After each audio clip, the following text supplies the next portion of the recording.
दक्षिणपंथ का। तो मुझे ऐसा लगा कि कहीं लॉस्ट इन ट्रांसलेशन तो नहीं हो रहा है, पर फिर शायद इस वक्तव्य में लेफ्ट और राइट की आइडियोलॉजीज के उदय के साथ साथ इस टर्मिनोलॉजी पर भी कुछ प्रकाश डालेंगे अजीत जी। कुछ चीजें जो मेरे दिमाग में आ रही थी, मैं वो कह करके और फिर बिना ज्यादा समय दिए अजीत जी को आमंत्रित करना चाहूंगी। हमें ये खासा इस समय में हम सबके लिए खासा रोचक इसलिए है कि एक पूरा सामाजिक राजनीतिक कार्यकर्ताओं के बीच में बात चल रही है कि हम बियॉन्ड आइडियोलॉजी हो गए, यानी अब हमें विचारधारा की आवश्यकता नहीं है। तो क्या ये सचमुच हमारी परिस्थिति है? और दूसरा, अगर हम विचारधारा मुक्त होकर काम नहीं कर सकते हैं, तो फिर एक ब्रॉड लेफ्ट यूनिटी की तरफ या एकता की तरफ हम कैसे बढ़े, उस पर शायद आज समझ बन सके हमारी। आज के वक्ता हैं रिटायर्ड प्रोफेसर अजीत झा। वे इतिहास के प्रोफेसर रहे हैं दिल्ली यूनिवर्सिटी में। इसके साथ साथ वे राजनीतिक और सामाजिक कार्यों में सक्रिय रहे हैं। उन्होंने पीयूसीएल के राष्ट्रीय सचिव और कोषाध्यक्ष की जिम्मेदारी निभाई है। वे स्वराज के संस्थापक जनरल सेक्रेटरी रहे हैं और अभी भारत जोड़ो अभियान के राष्ट्रीय महामंत्री भी हैं। अधिक समय ना लेते हुए अजीत जी, आपका आमंत्रण है। आज का विषय है वामपंथी और दक्षिणपंथी राजनीति, आंदोलनों का ऐतिहासिक संदर्भ और समकालीन विकास। Thank you Ajit. अवसर तो सबसे पहले तो जो आयोजन टीम है जिन्होंने ये सोशलिस्ट डायलॉग शुरू किए हैं, और जो ना जानते हो उनको मैं ये भी सूचना दे दूं कि यही टीम या इस टीम के काफी साथी एक सोशलिस्ट स्कूल का भी प्रोजेक्ट चला रहे हैं, जिसकी भी कम से कम 2 कैंप्स हो चुके हैं और तीसरा कैंप होने वाला है। आपने मुझे बुलाया, इसके लिए भी धन्यवाद। जो सवाल आपने किया और जो इंट्रोडक्टरी नोट सर्कुलेट हुआ है, वो तो इतना व्यापक है कि कई दिनों की चर्चा की दरकार उसके लिए होगी। कम से कम 3-4-5 दिन के कैंप की जरूरत होगी उसके लिए। मैं उन सभी विषयों को शुरू नहीं करूंगा। मैंने जब ये विषय ऋषि को सजेस्ट किया तो उसके पीछे 2 कारण। एक तो ये था कि आमतौर पर जब हम दक्षिणपंथ और वामपंथ की बात करते हैं या राइट एंड लेफ्ट की बात करते हैं, तो बहुत लंबे समय से इसका मतलब रहा पूंजीवाद और समाजवाद के बीच संघर्ष। पूंजीवाद को एक दक्षिणपंथी व्यवस्था माना गया और जो भी विचारधाराएं पूंजीवाद का समर्थन करती हैं उनको भी दक्षिणपंथी माना जाता है, माना गया है काफी लंबे समय से। पूंजीवाद की विचारधारा को अमूमन उदारवाद के नाम से जाना जाता है, लिबरलिज्म के नाम से जाना जाता है, तो उसको भी एक दक्षिणपंथी विचारधारा माना, और समाजवाद को एक वामपंथी विचारधारा माना। अब इनके अंदर बहुत विविधता है। उदारवाद के अंदर भी बहुत विविधता है, जिसको राइट विंग कहते हैं, दक्षिणपंथ कहते हैं, उसमें भी बहुत विविधता है। वामपंथ में भी बहुत विविधता है, और वामपंथी एक दूसरे को दक्षिणपंथी भी कहते हैं। ये भी एक रोचक बात है। जब हम लोग कम उम्र के थे, अखबार वगैरह में पढ़ते थे, तो एक शब्द आता था दक्षिणपंथी कम्युनिस्ट पार्टी। उस समय सीपीआई को कई हिंदी अखबारों में एक दक्षिणपंथी कम्युनिस्ट पार्टी कहा जाता है। तो कई तरह से इसका इस्तेमाल होता है, दक्षिणपंथ और वामपंथ का। पर अभी इस विषय को चुनने के पीछे ये मुख्य मंशा नहीं इस चर्चा को करना। मुख्य मंशा ये थी कि एक और रोचक शब्द आजकल इस्तेमाल किया जाता है और वो कहा जाता है लेफ्ट लिबरल या लिबरल, जो हम लोग कम से कम लगभग हिंदुस्तान में और दुनिया के ज्यादातर हिस्सों में लगभग 100 साल से लिबरल को हम दक्षिणपंथ समझते रहे, और लेफ्ट का तो मतलब वामपंथ होता ही है, और वो लड़ाई चली लगभग 100 साल। अब आज कई ऐसे समूह हैं जो लिबरल और लेफ्ट दोनों को एक ही खाने में रखती हैं और दोनों का विरोध। तो ये एक बिल्कुल नई स्थिति है राजनीति, जो सामान्य 20वीं शताब्दी का राजनीतिक द्वंद्व रहा है मोटे तौर पर,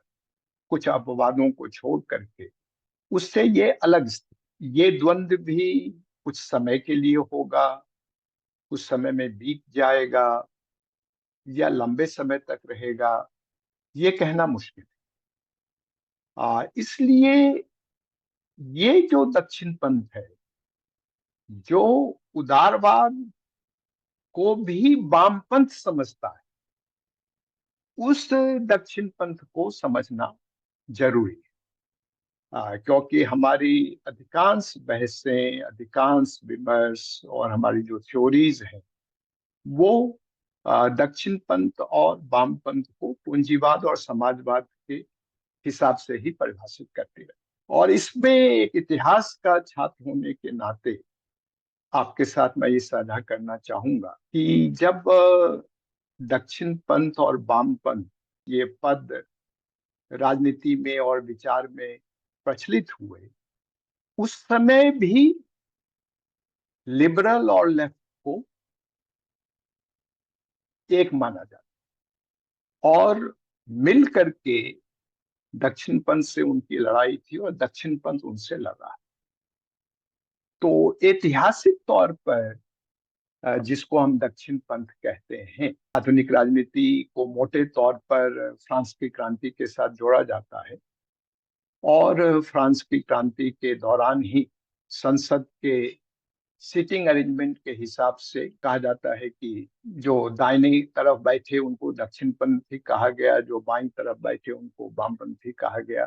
ऐसा नहीं है, जो दक्षिणपंथी थे वो दक्षिण की तरफ बैठे थे, ये बात ठीक है, लेकिन केवल इसलिए उनको दक्षिणपंथी नहीं कहा गया। उनके कुछ विचार और कुछ समझ थी और उसको दक्षिणपंथी, जो दाईं तरफ बैठे थे, उनके कुछ विचार और कुछ समझ थी।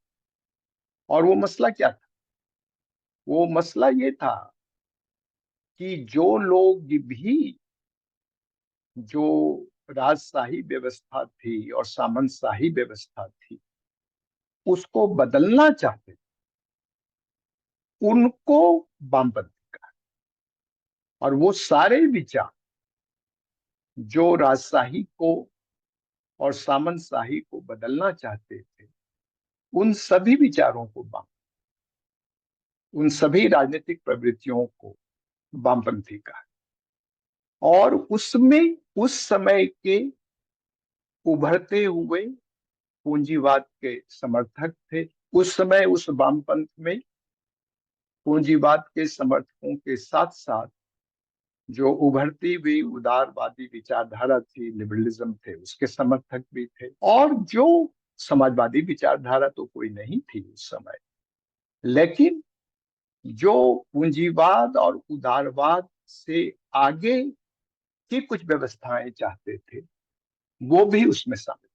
तो इस ढंग से फ्रांस की क्रांति के संघर्ष से राजनीति में एक वामपंथ का उदय। और ये जो दक्षिण पंथ था, ये दक्षिण पंथ क्या था? ये दक्षिण पंथ क्या चाहता था और क्या कर? वो दक्षिण पंथ पूंजीवाद की स्थापना नहीं करना चाहता, वो पूंजीवाद का विकास नहीं करना चाहता। उस समय वो उदारवाद का समर्थक नहीं था। वो जो दक्षिण पंथ था, और इसका हमारे समय से एक संबंध है, इसलिए इस बात को समझ लेना जरूर। वो जो दक्षिण पंथ था, वो ये चाहता था कि राजशाही व्यवस्था कायम रहे और सामंतशाही व्यवस्था भी कायम। और राजशाही और सामंतशाही व्यवस्था कायम होने का मतलब ये था कि राजा को दैवीय अधिकार है शासन करने का, लेकिन साथ ही साथ परंपरा के आधार पर सामंतों को भी सामंती अधिकार हैं, जिनका उल्लंघन राजा नहीं कर सकता। और सामंत और राजा जो है, उसके विशेषाधिकार है, चर्च के भी विशेषाधिकार है। और जिनके पास विशेषाधिकार नहीं है वो सब सामान्य लोग हैं। और आपको ये सुन के ताज्जुब भी हो सकता है, आज जब हम मिडिल क्लास शब्द का इस्तेमाल करते हैं तो उसका मतलब कोई पूंजीपति नहीं होता है। पर मिडिल क्लास शब्द जब आया तो वो मोटे तौर पर पूंजीपतियों के लिए, क्योंकि जो सामंत नहीं है, जो राजा नहीं है, वो अपर क्लास नहीं था। जो गैर सामंत है वही मिडिल क्लास हुई। उसमें जो अमीर लोग थे, व्यापारी थे, पूंजीपति थे, वो मिडिल क्लास थे, वो अपर क्लास नहीं थे।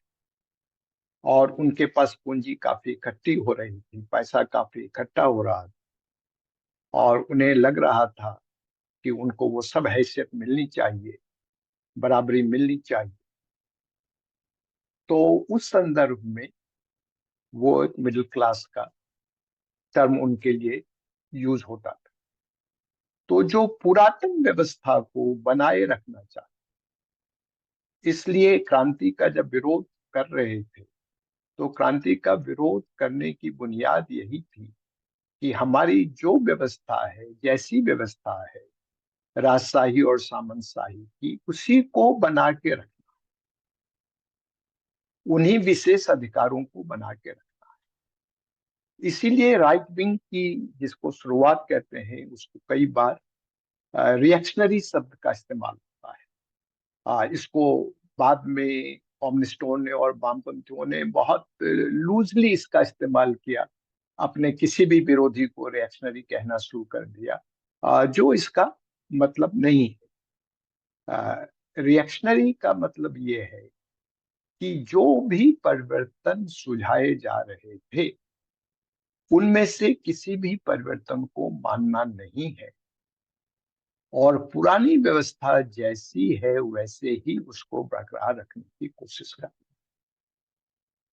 और हुआ ये कि पुरातन व्यवस्था कुछ समय के लिए ध्वस्त, राजशाही ध्वस्त हो गई, राजा की हत्या हुई, और राजा की हत्या के साथ ही ये सवाल आया कि अब राज्य चलेगा कैसे, समाज का, राजनीतिक संगठन का रूप कैसे होगा।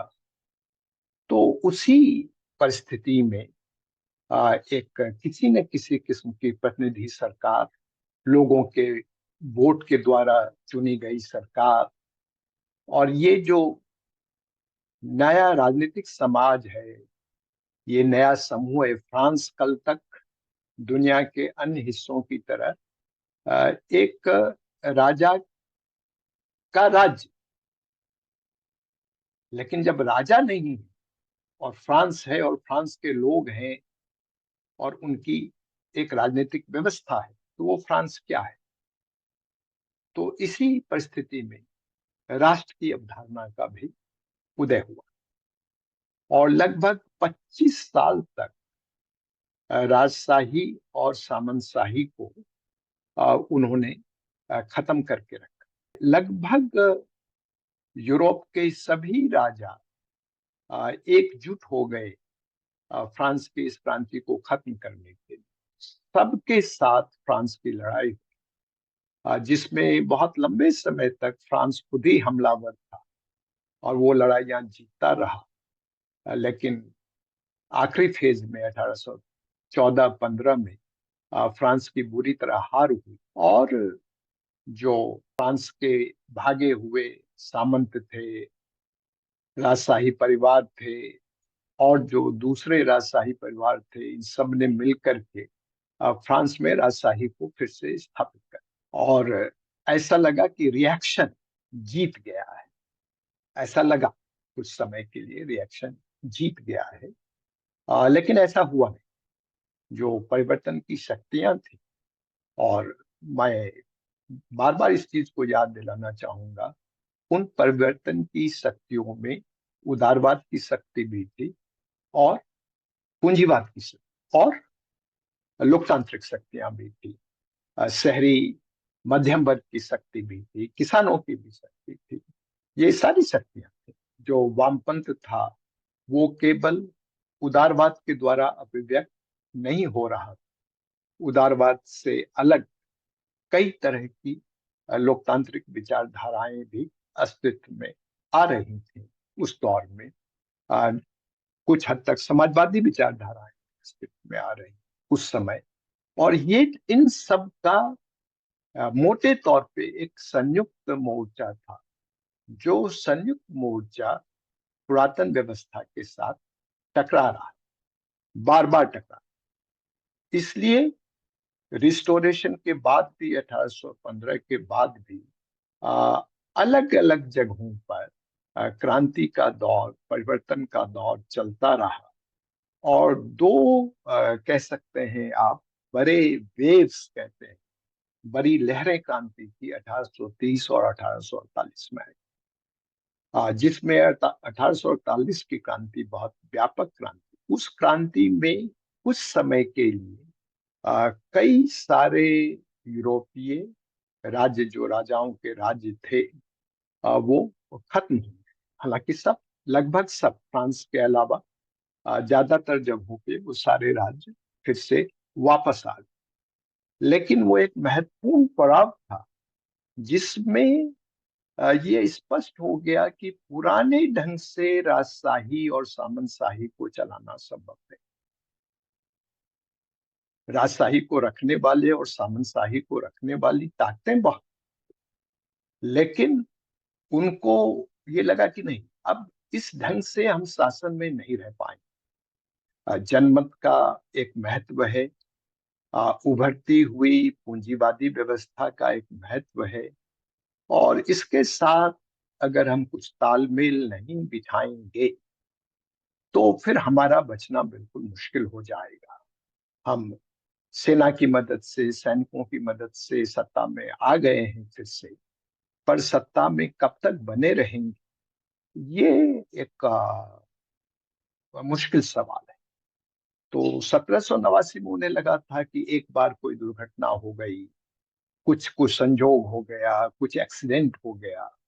लेकिन 1830 और 1848 के बाद ये उनके सामने साफ था कि बहुत सारी नई शक्तियां हैं जिनको दबाना संभव नहीं। और यहां से राइट विंग जो है वो केवल एक रिएक्शन नहीं है, केवल एक रिएक्शनरी आइडियोलॉजी नहीं रहा, बल्कि वो सारे तरीके ढूंढने लगा जिन तरीकों से वो लोगों को अपने पक्ष में कर सके और नया उभरता हुआ जो पूंजीपति वर्ग था उसके साथ भी अपना कुछ रिश्ता बना सके। इस कोशिश में वो लगा, और इस कोशिश से जो नए नए विचार और व्यवहार आए यूरोप के कई देशों में, उसको ही मोटे तौर पर हम कंजर्वेटिज्म बोलते हैं, एक किस्म का रूढ़िवाद बोलते हैं। रूढ़िवाद फ्रांस की क्रांति के समय जो प्रतिक्रियावादी ताकतें थी उनकी तरह से रूढ़ नहीं था वो। उसके इंटेंशन वही थे, उसकी मंशा वही, कि जो व्यवस्था है, जो सामाजिक व्यवस्था है, उसको बना के रखना है। पर उस सामाजिक व्यवस्था को कैसे बना के रखना है, इसके लिए तौर तरीकों में उन्होंने कई तरह के बदलाव करने शुरू कर। सारी व्यवस्थाएं रहनी चाहिए, गैर बराबरी रहनी चाहिए, बराबरी का कोई समाज नहीं बनना चाहिए, विशिष्ट वर्गों का विशेष महत्व रहना चाहिए, उसमें कोई परिवर्तन नहीं होना चाहिए किसी किस्म का। लेकिन उसको बनाए रखने के लिए अब नई तरकीबों की जरूरत। इन्हीं नई तरकीबों और नए किस्म की राजनीति जो इन ताकतों के द्वारा की गई, वही कंजर्वेटिज्म। और ये कंजर्वेटिज्म बदलता रहे। ये जिसको कह सकते हैं आप राइट विंग की एक कोर आइडियोलॉजी है, एक मुख्य आइडियोलॉजी है कंजर्वेटिज्म। अब परिवर्तन हो रहे हैं, लगातार हो रहे हैं, परिवर्तन को रोकना संभव नहीं हो पा रहा है। अब इस परिवर्तन के साथ आपको रिलेट भी करना है और व्यवस्था को बनाए रखना। तो इसके लिए तरह तरह की स्थापनाएं की गई। कहा गया फ्रांस की क्रांति जैसे हुई, अब क्रांति होता है, परिवर्तन होता है, उसमें उसकी अपनी बहुत सारी समस्याएं होती हैं, बहुत सारी तकलीफें उससे पैदा होती हैं, कई तरह की अस्थिरता भी होती है। तो ये हुआ कि नहीं, परिवर्तन तो होता है, मानव समाज है, परिवर्तन तो होगा। लेकिन ये जो क्रांति के द्वारा परिवर्तन है या बहुत तेजी से कोई परिवर्तन है, ये समाज के हक में नहीं। या बराबरी की बात करना, ये समाज के हक में नहीं है। समाज अपनी जरूरत के हिसाब से धीरे धीरे बदलता जाए। कैसे बदलेगा, क्यों बदलेगा, उसको कोई वो शक्तियां कौन सी होंगी, इसके बारे में कुछ खास सोच नहीं है। एक ढंग से है कि वो बदल जाए, धीरे धीरे बदलेगा, अपने आप बदल जाएगा। और व्यवस्था ऐसी ही रहनी चाहिए। व्यवस्था में तेजी से परिवर्तन नहीं होना चाहिए। और इसके लिए इनइक्वलिटी एक स्वाभाविक चीज है, विषमता एक स्वाभाविक चीज है। जो भी आपकी परंपरा है, परंपरागत धर्म है, परंपरागत राजनीतिक व्यवस्था है, परंपरागत आपका सोच है, ये ये सब यूं ही तो नहीं है। आखिर किसी समय में जो कुछ भी होता है उससे बहुत सारे लोगों का लगाव होता है। बहुत सारे लोग उसी में पैदा होते हैं, वो उनकी संस्कृति भी होती है, वो हमने ही बनाया है, हमारी जरूरतों को पूरा करने के लिए है। ये एक नॉर्मल स्थिति है, ये एक स्वाभाविक स्थिति। कंजर्वेटिज्म ने ये प्रोपोगेट करना शुरू, इसका प्रचार करना शुरू।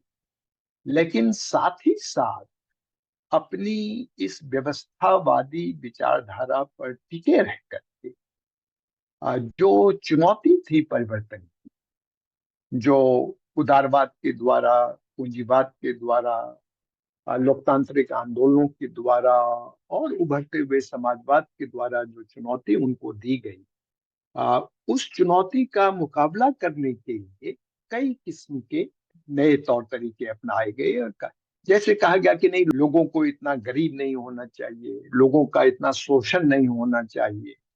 व्यवस्था शोषणकारी है, लेकिन एक सरकार के नाते, एक व्यवस्था के नाते लोक कल्याण के कुछ काम होने चाहिए। लोगों को अपने समर्थन में लाने के पहले की तरह बिल्कुल महलों में लोगों से अलग रहने की बजाय लोगों के बीच में जा करके, उनके बीच में अपनी विचारधारा का प्रचार करके उनका वोट लेने की, क्योंकि रिप्रेजेंटेटिव इंस्टीट्यूशन बनते जा रहे, जो प्रतिनिधि संस्थाएं थी जिसमें वोट देने का हक बहुत कम लोगों को था। लेकिन जैसे ही आप प्रतिनिधि संस्था में जाते हैं, चाहे 1%, 2%, 3% लोगों को भी वोट देने का हक हो, तो आप केवल व्यवस्था के आधार पर समर्थन नहीं ले सकते। आपको उनसे कुछ संवाद करना पड़ेगा, उनकी बात सुननी पड़ेगी और उनका वोट लेने के लिए आपको कुछ करना पड़ेगा।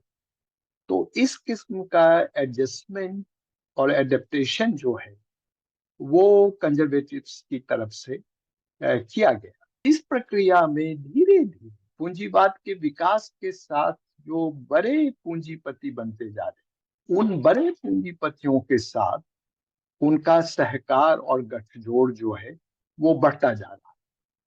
क्योंकि बड़े पूंजीपति एक तरफ उदारवाद की विचारधारा के हिसाब से समाज को पुनर्गठित करना चाहते थे, और दूसरी तरफ वो देख रहे थे कि उदारवाद के कई ऐसे रूप आ रहे हैं, और उदारवाद के से आगे लोकतांत्रिक आंदोलनों के, समाजवाद के कई ऐसे रूप आ रहे हैं जो केवल राजशाही और सामंतशाही व्यवस्था के खिलाफ नहीं, बल्कि वो विषमता के खिलाफ, संपत्ति की विषमता के भी खिलाफ है, वो ऊंच नीच के खिलाफ है।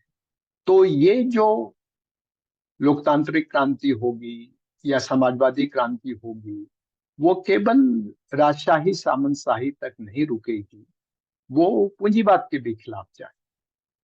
तो वो तो उनका जो एक द्वंद था, जो बहुत लंबे समय तक दक्षिणपंथी पुरातनपंथी ताकतों के खिलाफ, जो उदारवाद और समाजवाद का गठजोड़ था, मध्यम वर्ग, पूंजीपतियों का, किसानों का, शहरी गरीबों का जो एक गठजोड़ था, उस गठजोड़ में कई तरह की दरारें पड़नी शुरू हुई। और जो कंजर्वेटिव ताकतें थी, उन्होंने उन दरारों का इस्तेमाल करना शुरू किया और सामाजिक तौर पर पूंजीपतियों के बड़े हिस्से को, खास तौर पर जो बड़े पूंजीपति थे, उनके साथ उन्होंने गठजोड़ जो है वो स्थापित किए। और इस ढंग से कंजर्वेटिज्म जो है वो बुनियादी तौर पर अपनी बुनियाद पे खड़े रहते हुए भी काफी लचीला बनता चला। और धीरे धीरे एक ऐसा फेज आया जहां कंजर्वेटिज्म जो है वो, चूंकि सामाजिक परिवर्तन में इतनी तेजी थी कि राजशाही और सामंतशाही को बचा के रखना बहुत मुश्किल था, पूंजीवाद को रोकना तो असंभव ही था। किसी भी राष्ट्र को या राष्ट्र राज्य को या किसी किस्म के राज्य को अगर 19वीं शताब्दी में स्वायत्त या स्वतंत्र रहना था, तो उसको काफी ज्यादा पूंजीवादी औद्योगिक तकनीकी क्षमता की जरूरत थी। नहीं तो वो स्वतंत्र रह नहीं सकता था। इंग्लैंड का राज्य या फ्रांस का राज्य उसको अपने कब्जे में ले लेता। तो इसलिए पूंजीवाद को स्वीकार करना तो उनके अपने अस्तित्व के लिए जरूरी हो। और इन राज्यों में जहां औद्योगिक क्रांति वाले राज्य थे, जो 19वीं शताब्दी में बहुत तेजी से फैल रही थी, वहां किसानों की संख्या में बहुत तेजी से कमी हो रही थी, जो काफी हद तक कंजर्वेटिज्म का एक मुख्य सोशल बेस था, एक मुख्य सामाजिक आधार था। तो उसमें भी बहुत बड़ी कमी हो रही। तो कंजर्वेटिज्म का, जिसको मेटामॉर्फोसिस कहते हैं, एक रूपांतरण हो रहा।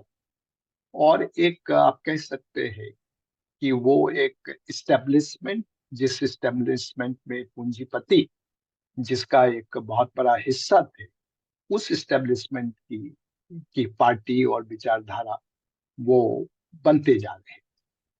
तो ये एक प्रक्रिया है, जिस प्रक्रिया में ये कंजर्वेटिज्म, लेकिन ये कंजर्वेटिज्म किसी भी स्टेज पर उसने लिबरल वैल्यू जिसको कहते हैं, लिबरल आइडियोलॉजी जिसको कहते हैं, उसको उसने स्वीकार नहीं किया। हम ये मान लेते हैं, एज्यूम कर लेते हैं कि अगर पूंजीपतियों का, बड़े पूंजीपतियों का समूह जिस पार्टी में चला गया, जिस विचारधारा के साथ चला गया, वो एक लिबरल आइडियोलॉजी को रिप्रेजेंट करता है। ऐसा नहीं।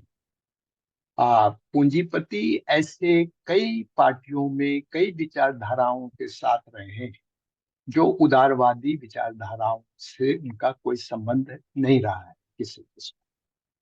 तो लिबरलिज्म को हर किसी किस्म के राइट विंग से जोड़ना, ये समाजवादियों की एक गलती रही 20वीं शताब्दी में, खास तौर पर 19वीं शताब्दी के अंतिम हिस्सों में और 20वीं शताब्दी में। क्योंकि अपने कैरियर के, अपने इतिहास के ज्यादातर मौकों पर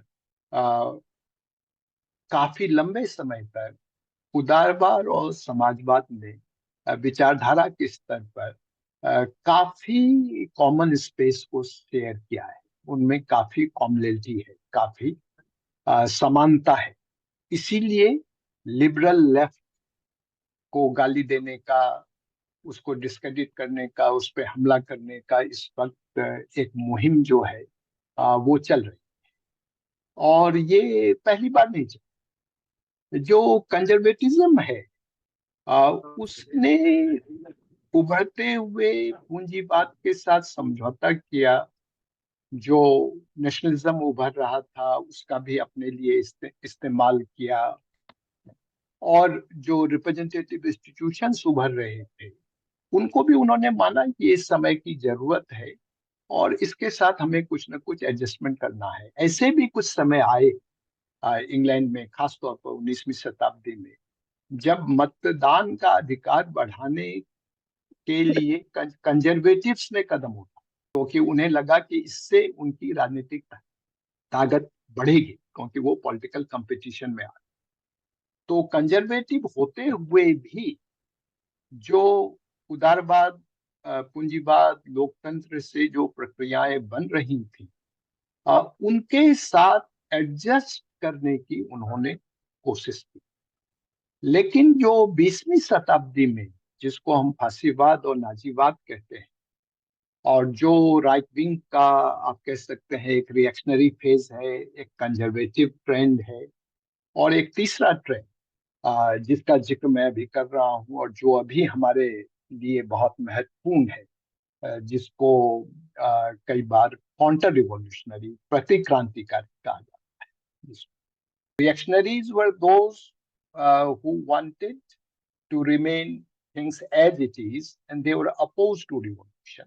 Conservatives adjusted to the revolution, and counter-revolutionaries wanted to reverse the. So when revolution was broadly successful in many of its aspects, uh, even conservatives accepted many elements of new era. At that time, counter-revolutionaries were totally opposed to changes brought by new ideas and new revolutions. और ये एक बुनियादी break है, right wing ideology में भी एक बुनियादी break है। ये नहीं कि उनका कंजर्वेटिज्म से रिश्ता नहीं है काउंटर रिवोल्यूशनरीज का, काउंटर रिवोल्यूशनरीज का भी कंजर्वेटिज्म से रिश्ता है, पर वो कंजर्वेटिज्म उनकी मुख्य बुनियाद नहीं। अब समाज काफी हद तक परिवर्तित हो गया है। जो अर्थव्यवस्था है, सामाजिक व्यवस्था है, उसमें पूंजीवाद काफी हद तक हावी हो गया है। उदारवाद की, लोकतंत्र के बहुत सारे पहलुओं को समाज में स्वीकार किया गया है। चुनाव हो रहे हैं, वोटिंग राइट्स हैं, कहीं कम लोगों को, कहीं ज्यादा लोगों को। संसदों को कुछ अधिकार हैं, कहीं ज्यादा है, कहीं कम है, लेकिन कुछ अधिकार है। लोग अपने संगठन बना रहे हैं, कई जगह ट्रेड यूनियन बन रहे हैं, अखबार हैं, मैगजीन्स हैं, नए आइडियाज को, फ्रीडम ऑफ एक्सप्रेशन है, कई कई तरह का, बहुत इस ढंग की चीजें हो रही। और कुल मिलाकर के जिसको बुद्धिवाद कहते हैं, विज्ञानवाद कहते हैं, इनलाइटनमेंट कहते हैं, वो एक डोमिनेंट कल्चर बनता जा रहा है, डोमिनेंट आइडियोलॉजी बनता जा रहा है। जो सोशली कंजर्वेटिव भी है, वो भी विज्ञान के साथ बहुत टकरा नहीं सकते। मनुष्य का जीवन बुद्धि से, तर्क से, विवेक से संचालित होना चाहिए, इस विचारधारा से बहुत टकराने की हालत में नहीं है। उसका पॉलिटिक्स में कैसे इस्तेमाल हो, इकोनॉमी में कैसे इस्तेमाल हो, सामाजिक परिवर्तन में कैसे इस्तेमाल हो, इसके लिए बहस हो रही है। लेकिन इनका इस्तेमाल ही ना हो, ये कहने वाले प्रभाविक नहीं है। समाज में, संस्कृति में, शिक्षण संस्थाओं में जो काउंटर रिवॉल्यूशन है, वो बिल्कुल इस धारा को पलट दे। वो लोकतंत्र के खिलाफ, वो समाजवाद के भी खिलाफ, वो उदारवाद के भी खिलाफ, वो जितनी भी परिवर्तन की शक्तियां हैं, वो इस बात के भी खिलाफ है कि मनुष्य को अपनी बुद्धि और अपने विवेक से काम करना चाहिए। तो जो भी, जिसको हम ज्ञान विज्ञान कहते हैं, उसके भी खिलाफ, वो इन सब चीजों के खिलाफ, वो इन सब चीजों को खत्म करना चाहिए। ये ही फासीवाद और नाजीवाद की बुनियाद। तो फासीवाद, नाजीवाद कोई सिंपल राइट विंग मूवमेंट नहीं है। किसी भी दूसरे कंजर्वेटिव मूवमेंट्स के साथ या आइडियोलॉजी के साथ इसकी तुलना नहीं कर सकते। ये पूरे आधुनिक सभ्यता की पूरी बुनियाद जो है उसके ऊपर ये हमला। पर इस हमले के साथ साथ वो कोई ये नहीं कह रहा है कि राजशाही को फिर से या सामंतशाही को फिर से ले आओ, वो ये नहीं कह रहा। इस मामले में वो रिएक्शनरी नहीं है। वो एक ढंग से वो ये कह रहा है कि ये सब चीजें तो गलत है, अब इन सब जगह चीजों की जगह में होगा।